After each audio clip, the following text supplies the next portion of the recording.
आपके साथ प्रिया सिंह। एक ऐसा शो घर बंदी में म्यूजिकल जुगलबंदी खास आपके लिए। दरअसल पूरी दुनिया इस समय एक जानलेवा वायरस से लड़ रही है। कोरोना वायरस के चलते भारत समेत दुनिया के कई देशों में लॉकडाउन भी चल रहा है और हमारी कोशिश यही है कि लॉकडाउन के दौरान आपका पूरा ख्याल रखा जाए। आपको तनाव से दूर रखने के लिए हमने पूरी तैयारी की है। तो घर बंदी में आज हमारे साथ जुड़ रहे हैं भोजपुरी के दबंग कलाकार अवधेश मिश्रा। जी हां, अवधेश मिश्रा। भोजपुरी दुनिया के लिए अवधेश मिश्रा किसी परिचय के मोहताज नहीं है। कई फिल्मों में इन्होंने अपने अभिनय से लोहा मनवाया है।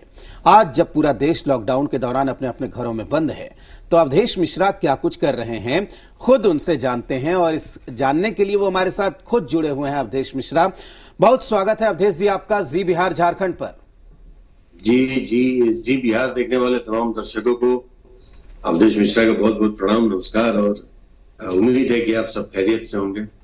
अवधेश जी, भोजपुरी फिल्मों में आप बहुत डराते हैं लोगों को। डरना तो इस वक्त जरूरी नहीं है, लेकिन उसी स्टाइल में कहिए, क्योंकि घर में रहना जरूरी है, लॉकडाउन का पालन करना भी जरूरी है। बता के थक गए, लेकिन मान नहीं रहे लोग।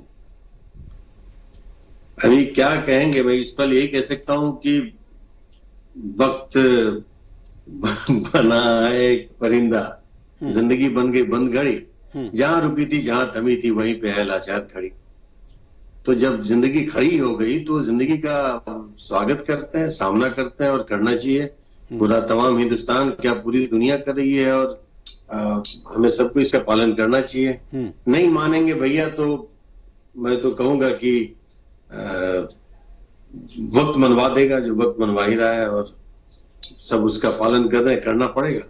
बिल्कुल अवधेश जी, लेकिन ये वो अंदाज नहीं है जो दर्शक भी टकटकी लगाए बैठे होंगे कि अवधेश मिश्रा को जिस तरीके से हमने पर्दे पे देखा और प्रोमो में खास करके आपका जो वो डायलॉग हमने चलाया है ना कि किसी के काटने से कोई मरे ना मरे, अवधेश मिश्रा अगर वहां है तो फिर मौत पक्की है, वो अंदाज। नहीं, देखिए मैं अगर आप मेरे विलेन के अंदाज में अगर चाहेंगी जी, तो मैं तो बड़ा कड़वा बोल दूंगा। मैं बनूंगा माना कुछ दिन और बढ़ गया ये लॉकडाउन और मानव दूरी, तो भला भी मानव का ही होगा। ये मानवता की थी मजबूरी। वजह भी हम में से ही बने कुछ, माफ करे पर मुझे लगता जो किए ना होते नियम उल्लंघन तो लॉकडाउन आगे ना पड़ता। और सच है कि हमारे नियम के उल्लंघन करने से ही वो नियम जो हमारे देश के माननीय प्रधानमंत्री जी ने पूरे मानवता की भलाई के लिए, इस देश की भलाई के लिए जो कदम उठाया था, उसका उल्लंघन हम में से ही चंद ऐसे कुछ लोगों ने किया है, जिसकी वजह से आज ये वक्त आया है कि लॉकडाउन बढ़ाना पड़ रहा है। और मुख्यमंत्रियों की मांग है कि और भी आगे भी बढ़ाना पड़े। आपके चैनल ने भी ये बताया है कि 4 राज्य के मुख्यमंत्री ये मांग कर रहे हैं कि लॉकडाउन को बढ़ाना चाहिए। वजह भी यही है। मैं अगर इसको अगर बहुत कुछ अलग तरीके से बोलूं तो हमारी अपनी जो कुछ गलत सोच है, हमारे जो भटकाव हैं, उन भटकाव की वजह से आज हम खुद ही अपने घर में कैद हैं। वरना आजादी तो खड़ी है दर पे, पर उसका भी यही कहना, रह लो कुछ दिन और घरों में तो जीवन भर आजाद ही रहना, ये है बस मेरा मानना। बिल्कुल। तो अभी तक चेहरे पे वो मुस्कान बरकरार। राजेश, देखिए अभी तक हमने जितना इनको पर्दे पे देखा था और जितने इनके डायलॉग सुने थे, उससे बिल्कुल विपरीत आज दर्शक भी एकदम चौंक गए होंगे कि क्या ये अंदाज भी है अवधेश मिश्रा का एक अलग, जो बाकी जो फिल्मी रोल है, जो रियल लाइफ में हम उनको देखते हैं, रियल लाइफ में बिल्कुल अलग है। तो ये बताइए कि लॉकडाउन में इस वक्त आप क्या कुछ कर रहे हैं, क्योंकि लोग बड़ा परेशान है। उन्हीं खास लोगों के लिए हम शो भी लेकर के आए हैं और आप जैसे कलाकारों से हम रूबरू कराते हैं ताकि लोग और आपको जाने समझे और उनका जो लॉकडाउन हो वो भी थोड़ा चेयर अप हो। तो ऐसे में अवधेश मिश्रा लॉकडाउन में क्या कुछ कर रहे हैं घर पे आप वक्त बिताते हुए? मेरी जो व्यस्तता है मेरी लेखनी में है। मैं कुछ कविताएं लिखता हूं, जो हमारी कविताओं को सोशल मीडिया पे भी डालता हूं। जो अभी वस्तु स्थिति चल रही है, जो लॉकडाउन चल रहा है, इसको मेरा जो ये मानना है, देखिए वक्त ने ये हमें हालात दिखाया है, तो इस हालात का सामना 2 तरीके से कर सकते हैं। या तो हम बिल्कुल नकारात्मक हो जाएं या बिल्कुल सकारात्मक हो जाएं। नकारात्मक होना भी मेरे वश में है, सकारात्मकता भी मेरे वश में है। लेकिन मुझे लगता है कि नकारात्मक होंगे तो हम भी वही करेंगे जो चंद ऐसे लोग कर रहे हैं, जिसकी सजा हम पूरे मानव जाति को भुगतना पड़ रहा है। अगर हम इसकी सोच सकारात्मक रख करके उसको अपने अंदर के जो ऊर्जा है, उस जो एनर्जी है हमारी, उसको अगर हम पॉजिटिव वर्क में लगाएंगे तो मुझे लगता है कि शायद हम भी खुश रहेंगे और अपने परिवार के साथ साथ पूरे देश दुनिया को भी खुश रख पाएंगे। तो मेरा तो ये मानना है सर तो कि अवधेश जी, अगर आप अपनी बात पूरी भी कर लीजिएगा और जो कविता जिसका जिक्र आप कर रहे हैं, जो आपकी पसंद की कविता हो, वो सुना भी दीजिएगा। नहीं, मेरी बहुत सारी कविताएं हैं। मैं चंद पूरी कविताओं सुनाऊंगा तो बहुत वक्त लग जाएगा। हमें हमारे दर्शक जो हमारे हमसे प्यार करते हैं उनसे हमें बात भी करनी है। और मैं अगर इसको इस नजरिए से देखता हूँ, आपने कहा ना कि लोग किस तरह से सोचते, तो मैं तो इस नजरिए से देखता हूँ कि वैसे तो एहसान है इस वक्त का, हाँ, जिसे कहते हैं से विपदा आई, कुछ दिन खुद के साथ रहा तो खुद से खुद की पहचान हुई। क्या बात। तो ये वक्त है, आप खुद को खुद से पहचानिए, खुद से जानिए। हर इंसान के अंदर एक छुपा हुआ हनुमान होता है, हनुमान को उसकी शक्ति का अंदाजा नहीं होता है। अभी तक हनुमान जी को तब तक लोगों ने बिल्कुल, और लगता है कि संपर्क अवधेश जी से टूट रहा है, लेकिन देखिए कुछ उनकी नहीं, जो फिल्में हैं, बीच बीच में कॉल्स आते चले जा रहे हैं। हाँ बिल्कुल बिल्कुल, ठीक है, अपनी बात जारी रखिए अवधेश जी। हाँ, मैं यही कहूंगा कि हम सारे इंसान हनुमान होते हैं, हमारे अंदर जो छुपी कला है जिसका हमें जानकारी नहीं होता है। लेकिन ये ऐसा समय दिया है मुझे ऊपर वाले ने, प्रकृति ने एक ऐसा समय दिया है कि हम खुद को ढूंढे, हमारे में अंदर क्या और भी अच्छी बातें हैं।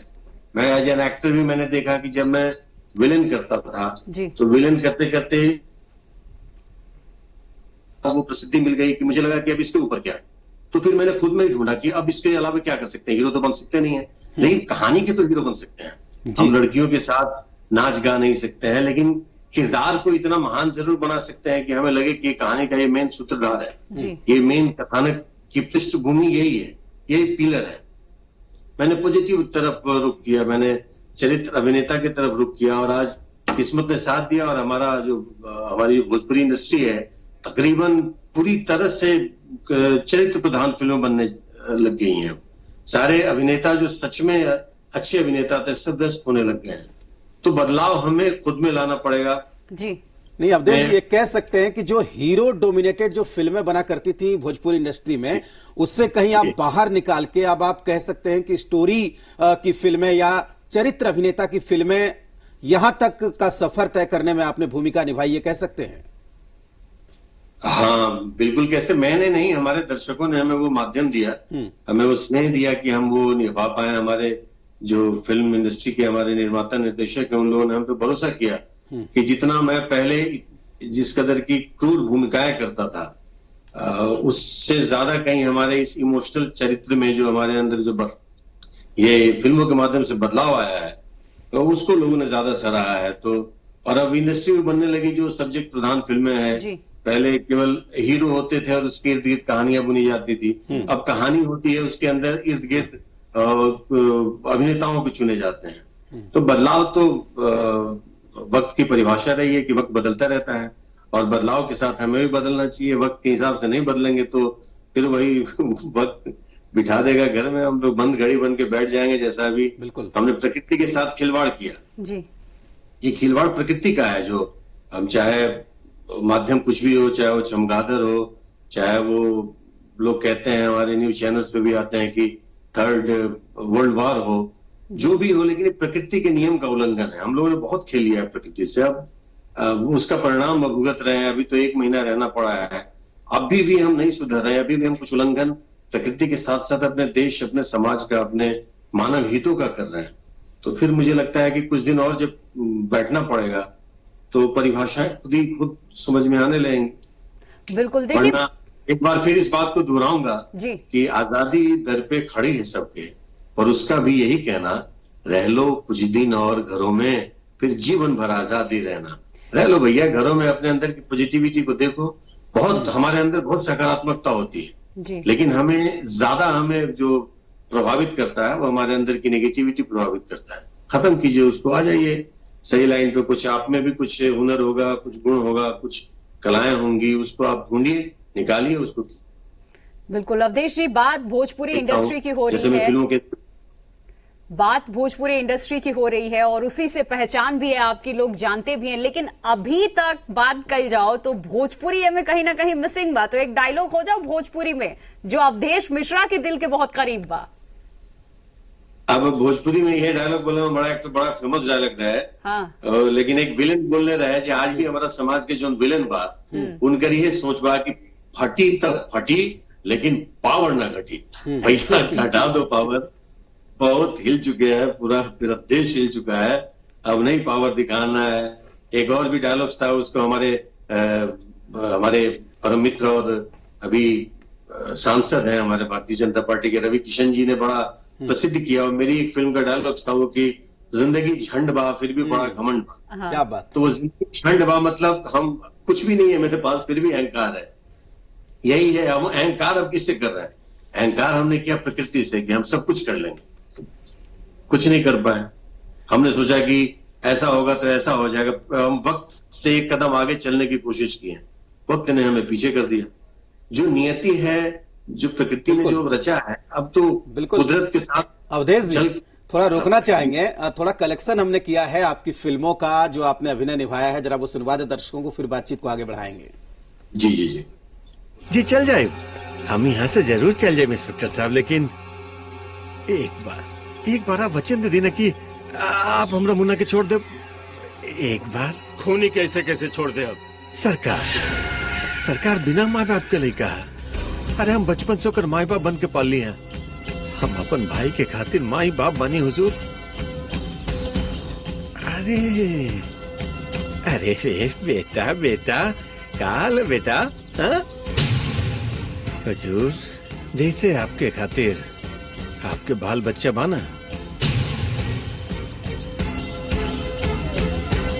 वैसे ही हमार मुन्ना भी हमारा खातिर ही सबसे कम भी नहीं के।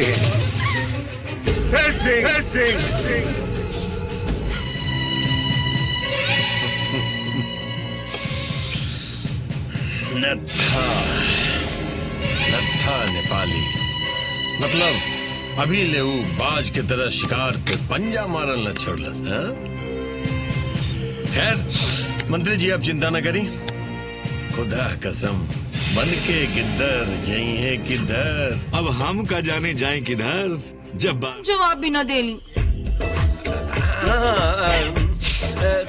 Thank you, happy new year. पता बा सर, आज ही नया साल में आप वो पहला आदमी है जेकरा के हम देखनी है और नया साल के बधाई देनी है।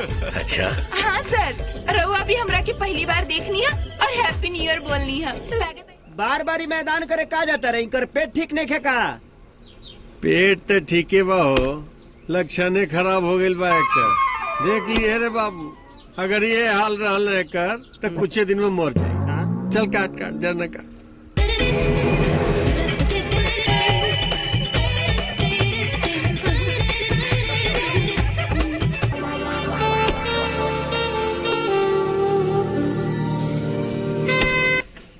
बिल्कुल, तो सारे अंदाज को हमने देखा। अवधेश जी ये कैसे कर लेते हैं आप? एक तरफ एकदम सख्त तेवर विलेन का रोल कर रहे हैं, तो दूसरी तरफ आप कभी मजाकिया मूड में भी नजर आते हैं, फिर रोमांटिक मूड भी आपका देखा और इमोशन भरे डायलॉग्स भी हमने आपके देखे।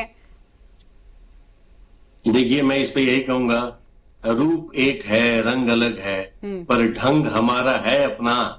हर रंग में रंग के खुश कर पाऊं, यही हमारा है सपना। क्या बात। तो मेरे हर रंग को हमारे जो दर्शक हैं वो पसंद करते हैं। ये मेरे लिए क्या बोल सकता हूँ, ये ऊपर वाले का ब्लेस है, ये खुशनसीबी है हमारी कि हमारे दर्शक हमें पसंद कर लेते हैं। हम भी क्या है ना, थोड़े खोजी हैं, हम बस खोज करते रहते हैं कि अब क्या ये हो गया, अब क्या। मैंने अगर विलेन में ही अगर देखे तो हमने जिस तरह के किरदार निभाए हैं, वो चाहे वो गेटअप के रूप में हो, चाहे बॉडी लैंग्वेज से हो, चाहे वो चरित्र परिवर्तन हो। एक मेरी फिल्म थी ज्वाला मंडी, जिसमें मैं बिल्कुल लेडीज था। वैसे उसमें वो छक्का जिसको कहते हैं, सॉरी, जो हिजड़ा जिसको कहते हैं, वो शायद मेरा लैंग्वेज गलत जा रहा है, उसको और भी कुछ बोलते, किन्नर, वो बना हुआ हूँ। और विलेन वो मेरे जीवन के सबसे खतरनाक विलेन में एक वो विलेन है, रवि किशन जी उसमें हीरो है। तो मैंने हर तरीके का किरदार निभाया जी। है, कॉमिक विलन भी, बहुत ट्रेजेडिक विलन भी, बहुत इमोशनल विलन भी। और उसके बाद जब मैंने चरित्र परिवर्तन किया अपना फिल्मों में, जब कैरेक्टर अभिनेता का मैंने चोला ओढ़ा, तो तब तो ऊपर वाले ने हर क्षण साथ दिया।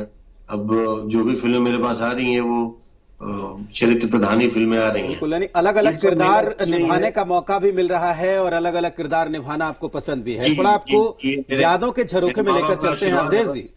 अवधेश जी, थोड़ा जी। यादों के झरोखे में लेकर चलते हैं। कितना संघर्ष रहा, किस तरीके से काम मिला, किस तरीके से कामयाबी मिली, जरा उन दिनों को याद करिए। देखिए, उस पल संघर्ष तो बड़ा कठिन लगता था, लेकिन मैं अगर इस पल उस संघर्ष को देखूं तो वो संघर्ष मेरे जीवन का एक्चुअली वो स्कूल था। वो अगर मैं वो स्कूल पास नहीं किया होता तो मैं आज यहाँ नहीं होता, मैं इस कॉलेज में, इस यूनिवर्सिटी में नहीं पढ़ रहा होता, यानी कि अभिनय की दुनिया में मैं नहीं होता। वो संघर्ष मुझे लगता है कि उन यादों को वापस ताजा करना, फिर बड़ी दुख भरी दास्तान भी हो जाएंगी। कठिन था संघर्ष, कठिन इसलिए था कि मैं अकेला भी नहीं था। मैं जब बॉम्बे आया था तो मेरे साथ में मेरी फैमिली थी, मेरी पत्नी, मेरे 2 छोटे छोटे बच्चे थे। तो वो संघर्ष थोड़ा ज्यादा कठिन इसलिए हो गया था।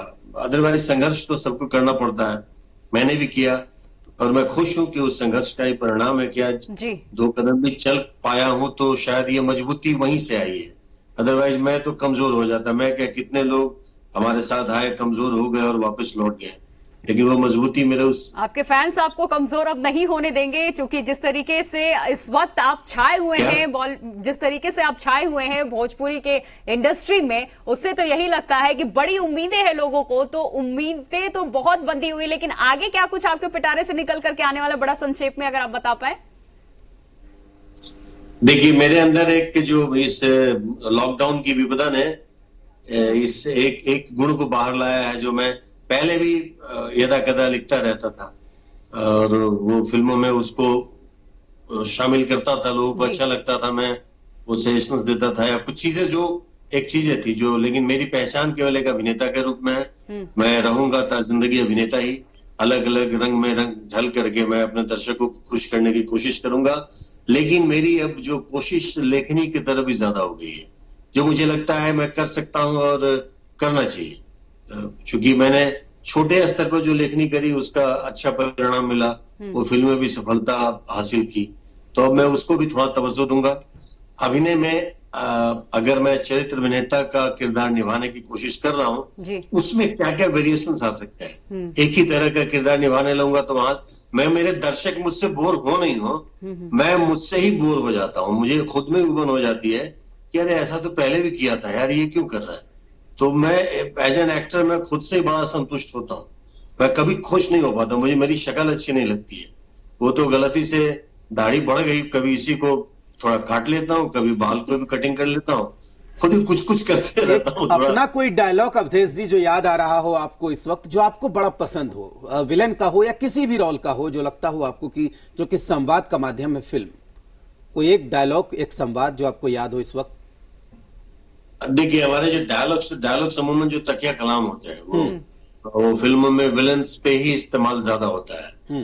तो अगर मैं उन विलन्स के दौर को जाऊं तो एक थी हमारी निरहुआ चल ससुराल पार्ट 2, उसमें मेरा था कि न ऊपर खुदा न नीचे खुदाई, केवल और केवल अब्दुल कस्साई। क्या तो वो एक अहंकारी डायलॉग। हाँ। आज के इस परिवेश में अभी जो हमारी जिस वस्तुस्थिति से हम लोग गुजर रहे हैं, उसमें एक डायलॉग्स नहीं बोलूंगा, एक मेरा यही संवाद होगा जो बहुत लड़ाई झगड़े अभी चल रहे हैं कि धर्म धरा पर आया पहले। धर्म धरा पर, धरा मतलब पृथ्वी, धर्म धरा पर आया पहले या पहले आया इंसान। क्या बात। जीसस आए, वाहे गुरु या अल्लाह या पहले भगवान। क्या बात। तो मैं यही कहूंगा कि धर्म को अगर प्रधानता हम देते हैं तो मानवीयता से हम पीछे हट जाते हैं। एक बड़ा स्ट्रॉन्ग मैसेज आपने देने की कोशिश की है यहाँ पे, और तमाम जी बिहार झारखंड के दर्शक जो भी आपको सुन रहे होंगे और जितने भी फैन हैं आपको सुन रहे होंगे, वो अमल में इसे जरूर लाएंगे। फिलहाल बहुत शुक्रिया अवधेश मिश्रा जी, जी बिहार झारखंड को वक्त देने के लिए, हमसे बातचीत के लिए। तो बहुत शुक्रिया आपका अवधेश मिश्रा हमारे साथ